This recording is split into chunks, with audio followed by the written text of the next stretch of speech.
Hi friends, I've been pushing some small updates to the Reapertips theme and I wanted to share with you what I got so far.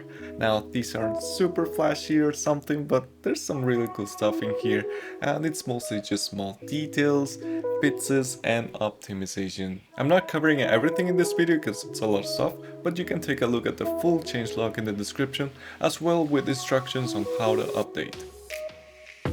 Alright, let's start with the new transport bar. And it pretty much all started because I wanted to add this new feature of setting the project time base right from your transport bar that was added last year. And it's just so cool. You can set the to time or beats and you can see it right from here.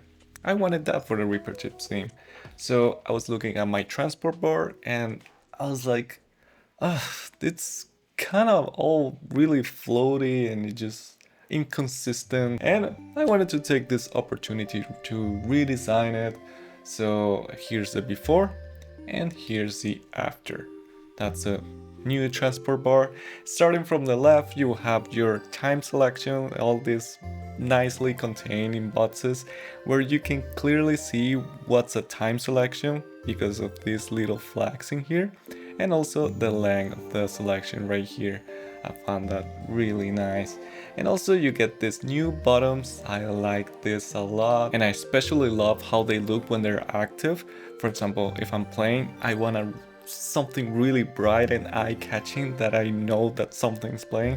And if I'm recording, even more importantly, I want to see a really bright red in there. And the same thing, I wanted the same kind of contrast for the toggle repeat button, and you will notice that I added it to the status bar. I wanted to separate it from these buttons to even create more like distinction from it. So having it right here with this dark background makes it really simple to know when it's enabled or disabled. I like this a lot. And then on the right side we got the automation buttons. Now it's a little bit more consistent. And then you have another container with all of the project BPM timing stuff all in there. So for example, you can set the BPM from here, of course, 960. All right, and then you can set the BPM basis. So for example, it's gonna change the icon depending on what you're choosing here. It all works well. Same with the time signature and also the project time base. So it's pretty cool. Now you can set the project time base to time or beats right from here. You have a very visual cue of what your project time base is at. And lastly, you have the same playback rate, but this time with the little bots. So everything is just more consistent and pretty happy with this. Now, if you're not into it, it's okay. You can easily change this back to how it was. If you go to View, Screen Sets Layouts, and then you go to Layouts, and in Transport you will double click and select Classic. So now all of these standard buttons are gonna change. However, I'm gonna keep these as they are because I think they're so nice. Those are non-negotiable. It just looks much better like this. But if you prefer the old buttons, you can still keep them by choosing this option. Now the next thing is that I'm now including two more variations of the theme. So besides the classic blue accent ones that you all recognize, you will now get a green version of the theme with all of the accents to be very similar to the default theme, but the Reapertips theme. So in case you're into that, you can select the green theme, but also you get a purple version which looks super cute. I think it looks super jazzy. It's very classic. I like that a lot. It's something that I've been using so much this year. It's incredibly useful, and it's this little pin icon that you can see in all of the tracks. And when you press that, your track will be pinned at the top. So no matter what, how far you scroll, maybe you have a large session, it's gonna always stay at the top. And you can unpin it by just simply clicking again, and it goes back to where it was. So beautiful. It's one of my favorite features, and now with this little icon in there, you can set any tracks to be pinned like that super easily and unpinned super easily. It's one of my favorite things. And just like most things, if you find yourself that you're not using this too much and you don't want to see it in your track, no problem, that's easy to resolve. So all you need to do is just go to the actions menu and type adjuster 7 like that, and open this one, and you will see a bunch of things that you can show or hide or adjust. Many things in here, and as you can see, it's looking nice and neat because we added all of these separators. So at first you will see this like this, and it won't make any sense, by the way. So all we need to do is just make it into one column. That way you have these nice separators that help a lot. So for example, we wanted to hide the pin button, and it's right here. You just click on it and make it go away. We added a bunch of more options in here that you're free to explore. And I know it looks overwhelming, but don't worry, you can always reset your changes in here. So maybe you messed up something, you just click here and it will reset back. Or maybe you were adjusting this and you weren't sure that what was the default, just double click this and it goes back to the default settings. The next thing is something super useful as well. As you may recall, in one of the previous updates, we added this lane icon that you can click on it to enable lanes in your tracks. So let's say you have a bunch of lanes like this and you want to start comping your lanes. Now you will have this comping icon where you can click on it and it will enable the comping lane where you can start comping your tracks like this. Maybe like this, and yeah, you get comping. That's for another video, but super useful to just have that button in there. But yeah, this kind of stuff makes working with lanes to be a more intuitive experience because all of the buttons you need are right there. So you want to enable the lane, just click on there, and you want to enable comping, just click on there and you can start your comping. No more right clicking through menus, no more like figuring out an action to create lanes and all these things and setting toolbars. It's all right there. It's just so beautiful.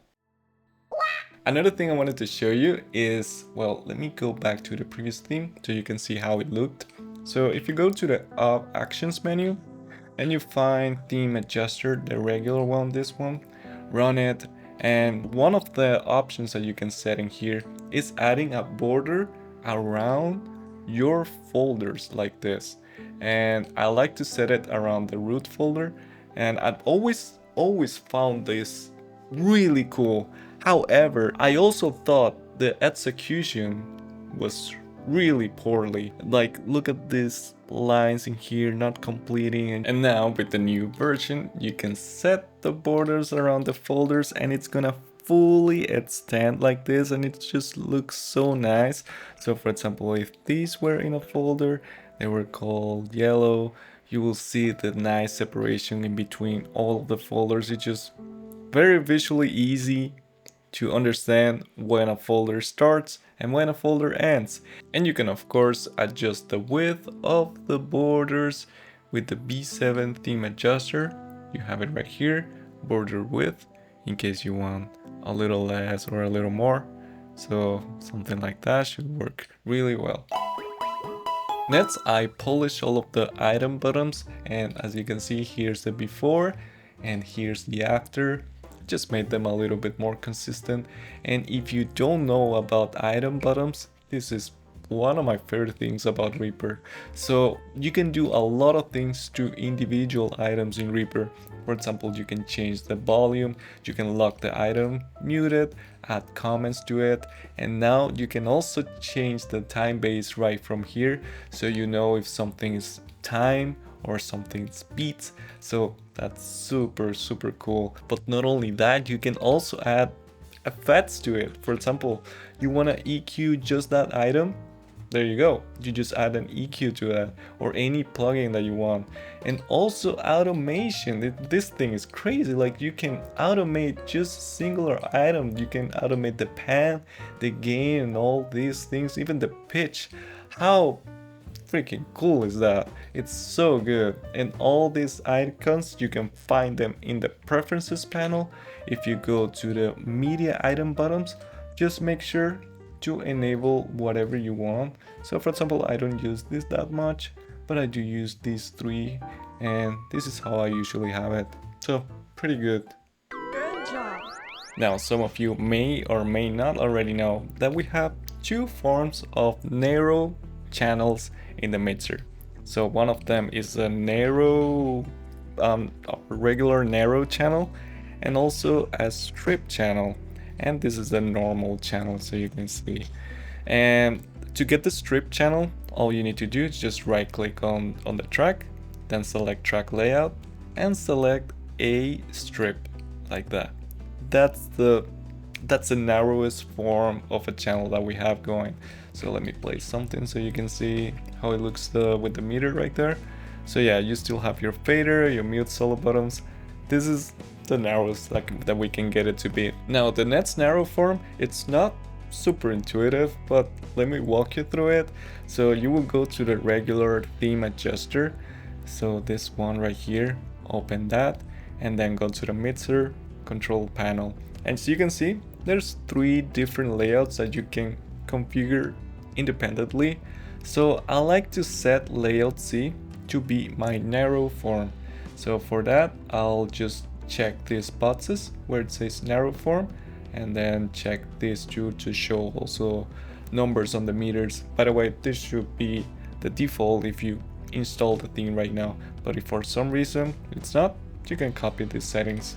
So now if I go here and then track layout, mixer panel, and select C, that's gonna show me the second most narrow form of a channel. So we have this one, normal, we have the narrow, and we have the strip. Now something really cool that you can do with the new B7 theme adjuster is that you can go in here and adjust the width of the normal layout, the narrow layout, and the strip layout independently. So for example, maybe you want your normal layout width to be much wider, and some people may find this really useful in case they use a lot of embedded UI for the plugins. For example, having a view meter and also having REA-EQ in one of them. So I can show you an example. You can right click on them and show embedded UI in the MCP. That's gonna show the UI right in there and you can control it from there. That's how I have the meter in here.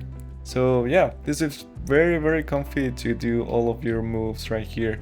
And lately there's been a lot of plugins that utilize this kind of layout so you can control it right from there.